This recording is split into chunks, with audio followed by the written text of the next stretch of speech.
Bienvenidos, mi nombre es Bernardo Vargas y les agradezco mucho que me acompañen una vez más a un programa de ciencia y tecnología para domis. El tema del día de hoy lo he titulado de forma muy simple: ¿y Dios existe? Yo pienso que todos nos hemos hecho la pregunta o bueno, muchos seres humanos nos hemos hecho la pregunta de si Dios realmente existe. Entonces, ¿por qué este tema? ¿Por qué ahora? Bueno, hace poco empecé a leer un libro que se llama Dios, la ciencia, las pruebas, el albor de una revolución. Entonces empecé a leerlo, y me ha parecido muy interesante. No es mi intención contarles todo el libro, pero sí me pareció tan interesante que quisiera recomendárselos y a ver si con lo que les platico les puede motivar su interés. Bueno, entonces es un libro que lo escriben dos científicos franceses y eso es parte de lo interesante, que es un libro escrito por científicos usando pruebas científicas, el método científico, leyes y principios científicos. Entonces, disertan acerca de si el universo ha sido un ente eterno y seguirá siendo un ente eterno, es decir, el principio del materialismo. Es el principio de lo que se considera el materialismo. Y por otro lado, eh, la teoría de que el universo ha sido creado eh, por, un, por un creador, ¿no? Valga la redundancia, ha sido creado por Dios. Entonces, empezando por el materialismo, a ver, empiezan a explicar en qué consisten las dos cosas. Entonces, en el materialismo, en cuanto al origen y vida y futuro del universo, lo que propone es: no hubo una creación, el universo es eterno. ¿Sí? Entonces el universo no tuvo un principio ni un fin. El universo es eterno. Segundo, las leyes que conocemos, matemáticas, físicas, las leyes que rigen a este universo, obedecen únicamente al azar. Es decir, a ninguna otra, a ningún propósito.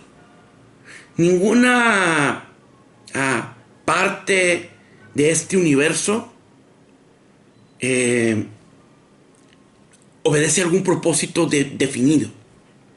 ¿Sí? Es solamente el azar. ¿Muy bien? Entonces, por lo tanto, no hay un Dios. Por lo tanto, el bien y el mal, según como lo conceptualizamos los seres humanos, puede ser determinado democráticamente. ¿Sí? Como cualquier sociedad que ha evolucionado pues a través de la historia, vemos que el bien y el mal han ido sufriendo nuestros conceptos del bien y el mal han ido sufriendo ciertos cambios, a veces más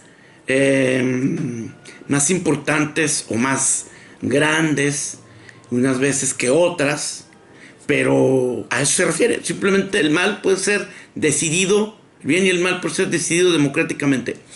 No hay, no hay cabida eh, a profecías, ¿sí? Y la última es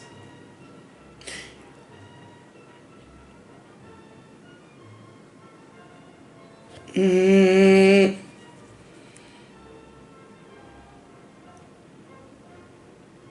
y tampoco hay milagros. Pues como no hay Dios y todo está determinado por el azar, pues no puede haber milagros.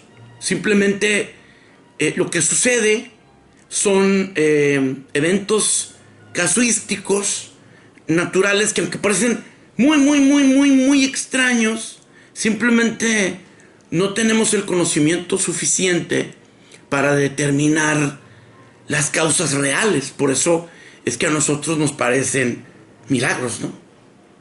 La forma en la que los científicos han explicado, pues durante los últimos, por lo menos 150 años, eventos muy especiales. Ahora, por ejemplo, los milagros, pues ellos lo asignan a que, principalmente los científicos, los más profundos seguidores del materialismo, asignan los milagros a pues el resultado de la charlatanería. Pues básicamente mentiras muy bien contadas, y a la credulidad de las personas. Es decir, el milagro opera más en la cabeza de las personas que lo quieren creer que en sí lo que sucede en la realidad, ¿no? La realidad es simplemente un evento que tiene pues una explicación débil, pero que ciertas personas lo explican de cierta forma que lo hacen parecer un milagro, pero no existen para el materialismo. Y en cambio, para la teoría teoría creacionista, que propone que hubo un creador al inicio del universo, es al contrario. Obviamente el primer punto es: el universo tiene un principio. Segundo, el universo tendrá un fin. Tercero, todas las leyes naturales, principios de la física, matemáticas, etcétera, todas pueden ser inteligibles. Inteligibles quiere decir que las podemos explicar, o sea, que el ser humano las puede explicar en este momento o las va a poder explicar en un futuro, porque en realidad tienen un propósito.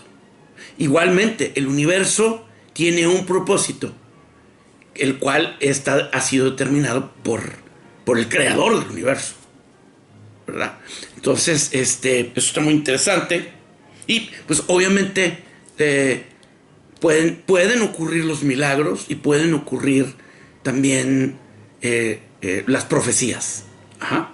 Bueno, entonces empieza a ser la disertación del materialismo, empieza a ser el análisis, y entonces habla de que el universo no tuvo un origen. Entonces, y eso lo soporta por la filosofía, se soporta por la filosofía y por la ciencia. Entonces, ¿cómo se soporta por la filosofía? Pues nos podemos regresar, así lo menciona en el libro, ¿no? Nos podemos regresar hasta Parménides, 450 años antes de Cristo, donde Parménides, entre parte de sus postulados, uno era de la nada no puede crearse nada, ¿sí?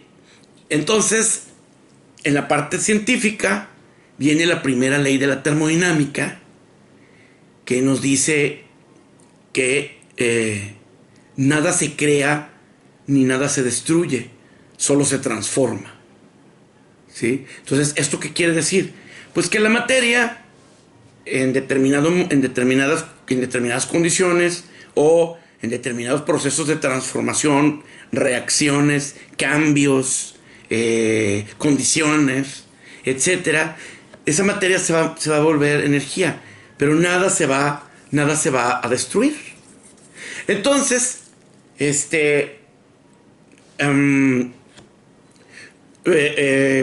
parte de la teoría materialista nos dice que el universo es cíclico, ¿sí? O bueno, una de las vertientes, digamos, una de las vertientes. que el universo es cíclico. Entonces, ¿esto qué quiere decir? Que pues, digamos, a partir del siglo XX, a mediados del siglo XX, se fortaleció la teoría de la gran explosión, del Big Bang, que ahí surgió todo. Entonces, esa teoría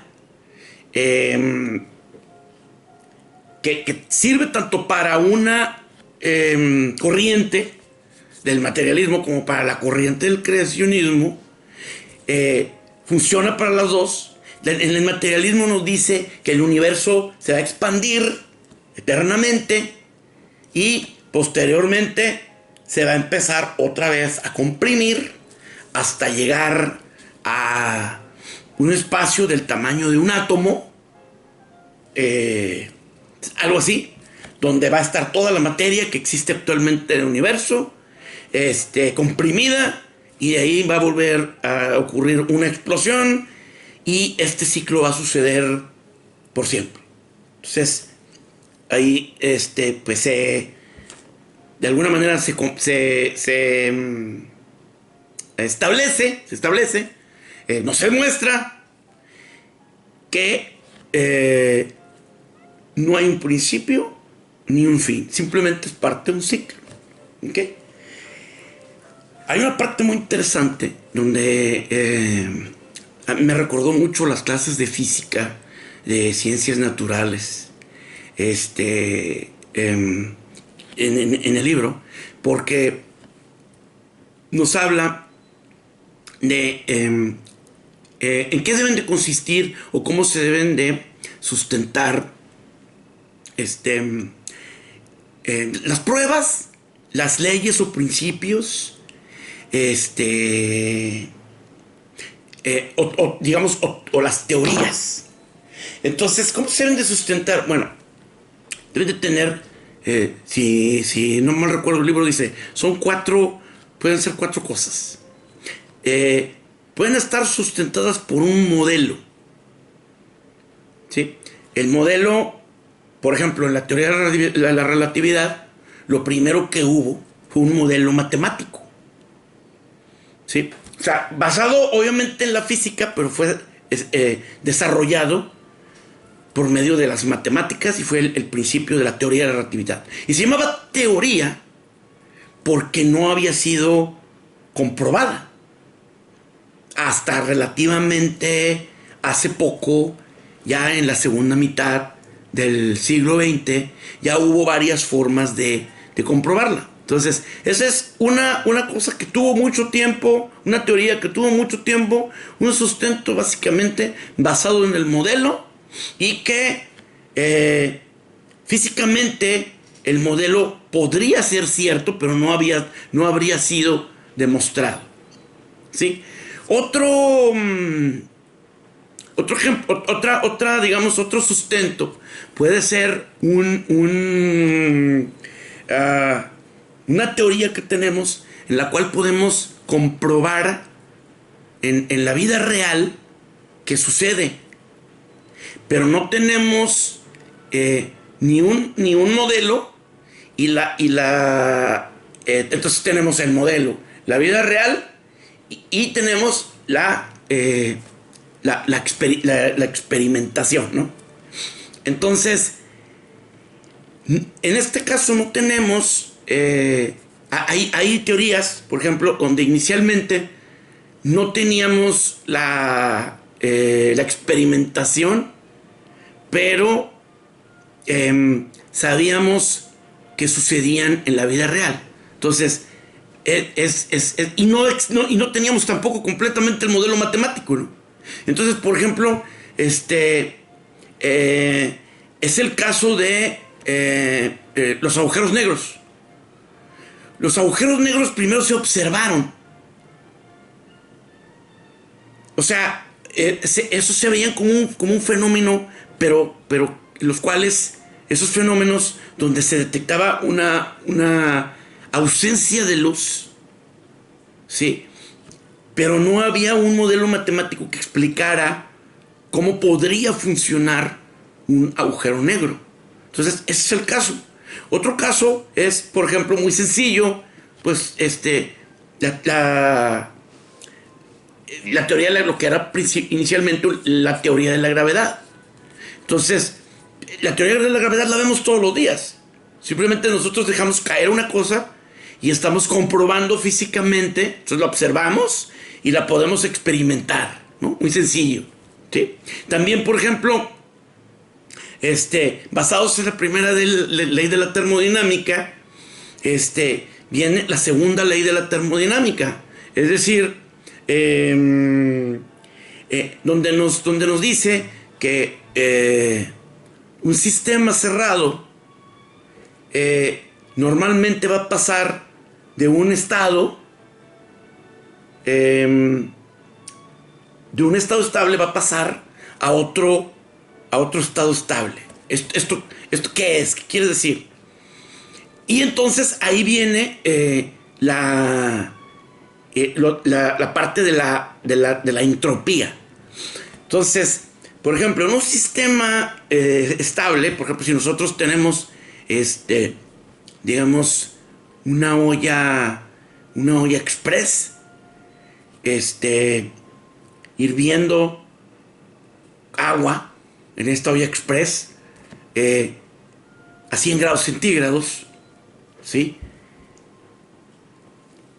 El factor tiempo, al tener esta olla express hirviendo agua a 100 grados centígrados, va a hacer que poco a poco, porque ustedes ya han visto las ollas express, que las ollas express, pues para no explotar, tienen una como pequeña válvula de seguridad, ¿no? Es el sistema. Así, yo le estoy poniendo un ejemplo de un sistema X, ¿verdad? Entonces por ahí va a estar saliendo el vapor. Sí, entonces poco a poco el sistema se va a ir degradando. Esa es la segunda ley de la termodinámica. Entonces, ¿qué quiere decir? Que poco a poco se va a acabar el agua. Si continúa todo igual, es decir, sin factores externos, porque así dice la teoría de la segunda ley de la termodinámica, sin factores externos o información externa, si mantenemos el fuego al mismo nivel y el control del olla express para que esté a los 100 grados centígrados, el agua se va a terminar y el olla express finalmente va a terminar fracturándose y a la larga el fuego consumiéndose. Entonces pasa de un estado controlado, que es decir, tener más o menos la mayor cantidad del agua que teníamos allá adentro, a un estado en desorden. ¿Por qué? Porque el agua se convirtió en gas, se fue, probablemente después se condensó, pero ya se dispersó, ¿verdad? Entonces, de estar en una parte, se dispersó en un área más grande. Entonces, esa es la ley de la entropía, que pasa de un estado, las cosas tienden a pasar de un estado más, digamos, en control, a un estado más desordenado. En orden, a un estado en por ejemplo, un hielo estando en el refrigerador, pues ahí está el hielo, ¿verdad? Lo tengo conectado a la electricidad, el refrigerador está ahí congeladito. Pero de repente, por alguna causa, se va la luz, o se deja de pagar el recibo, o pues simplemente el mundo se acaba y ya no hay energía eléctrica, y pues el hielo se va a derretir. Entonces el agua contenida en el cubo de hielo va a pasar de un estado en orden a un estado en desorden. Entonces ahí viene la primera crítica que en el libro hacen a los materialistas, porque todo el universo se comporta de acuerdo a la segunda ley de la termodinámica. Es decir, todo presenta entropía. Todo. Pónganse a pensar en algo. Un ser humano presenta entropía. ¿Por qué? Pues porque el momento en que se muera, pues se va a volver el sistema en desorden, ¿verdad? Un jardín cuidado es un sistema con mayor entropía que un jardín descuidado. ¿Por qué? Porque el jardín cuidado, las plantas crecen y contienen todas las partes y tienden a seguir conteniendo partes y a seguir creciendo. En un jardín descuidado, pues se seca y al secarse se dispersa la materia y ya no hay generación de energía, por ejemplo, que se genera a través de la fotosíntesis, ¿no? Entonces, no está tan fácil de entender, pero así más o menos funciona. Entonces, ¿qué sucede con la segunda ley de la termodinámica? Que al proponer que el universo se va a volver a comprimir, pues ¿dónde está la entropía? ¿No?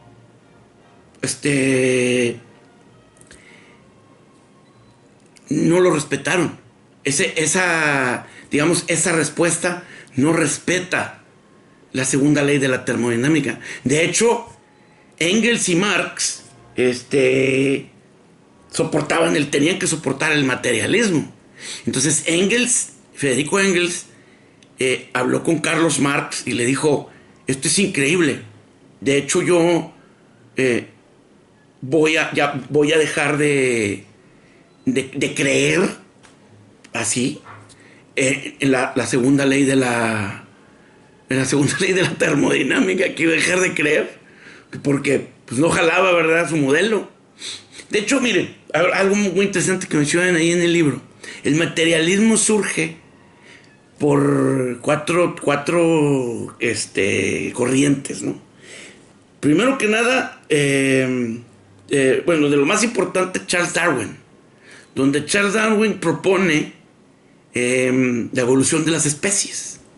Y entonces, ¿cómo la vida evoluciona de la materia? Entonces, esto es una columna del materialismo. Porque entonces podemos sostener que a causas iguales, es decir,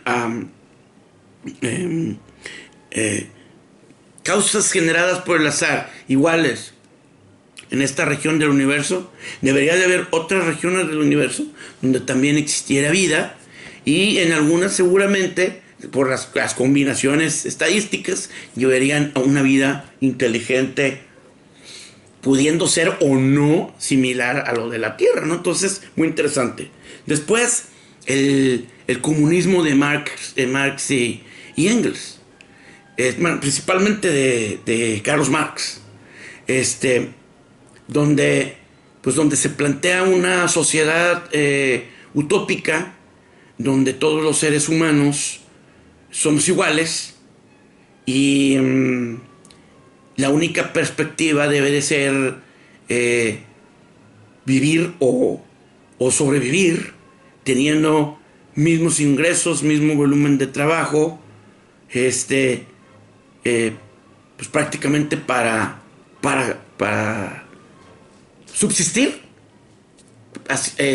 Básicamente es como yo lo entiendo, porque ahí no hay competencia, nadie destaca, todo el mundo aporta una misma cantidad de trabajo y tiene una misma cantidad de beneficio. Entonces se llega, digamos, que a una estabilidad, porque pues todas las personas tienen lo mínimo, básicamente, ¿no? Tienen lo mínimo para subsistir, lo mínimo para vestir, lo mismo para tener quizá una cierta diversión,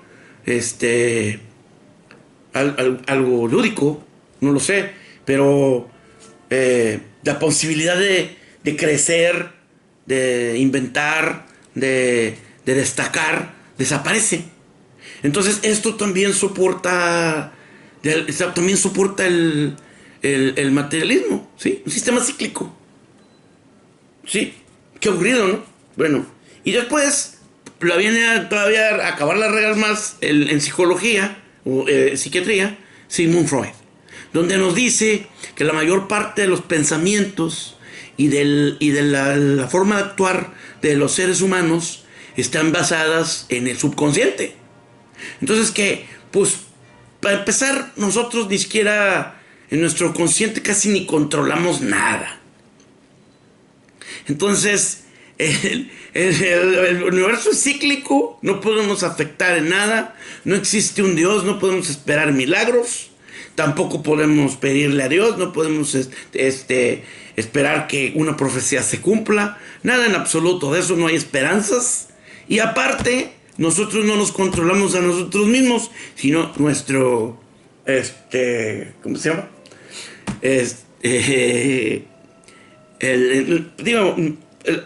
Digamos, la parte de atrás de nuestra mente, ¿no? Entonces, pues es una visión, pues, realmente, en mi opinión, un poco, o muy pesimista. Y entonces, en el libro, poco a poco, va comparando los dos modelos. Y está muy interesante porque vamos viendo cómo después de los descubrimientos que se han ido avanzando desde finales del siglo XX hasta la actualidad, vemos cómo el avance científico soporta más la existencia de un creador. Aquí no estoy hablando de un Dios en particular, de una religión en particular, para nada. Esto se trata de la existencia de un ser creador del universo, digamos, sin nombre, así. Simplemente es el creador que dio origen al universo y que determinó las reglas del universo, y esas reglas funcionan con un cierto propósito, cuyos propósitos, al presentarse ciertas coincidencias inexplicables por el azar o por la estadística, de hecho imposibles, soportan, por ejemplo, la existencia de la vida. Entonces, se los recomiendo mucho. Miren, este libro se llama Dios, la ciencia, las pruebas y el albor de una revolución. Es de Michel-Yves Boulou y Olivier Bonacieux, ¿sí?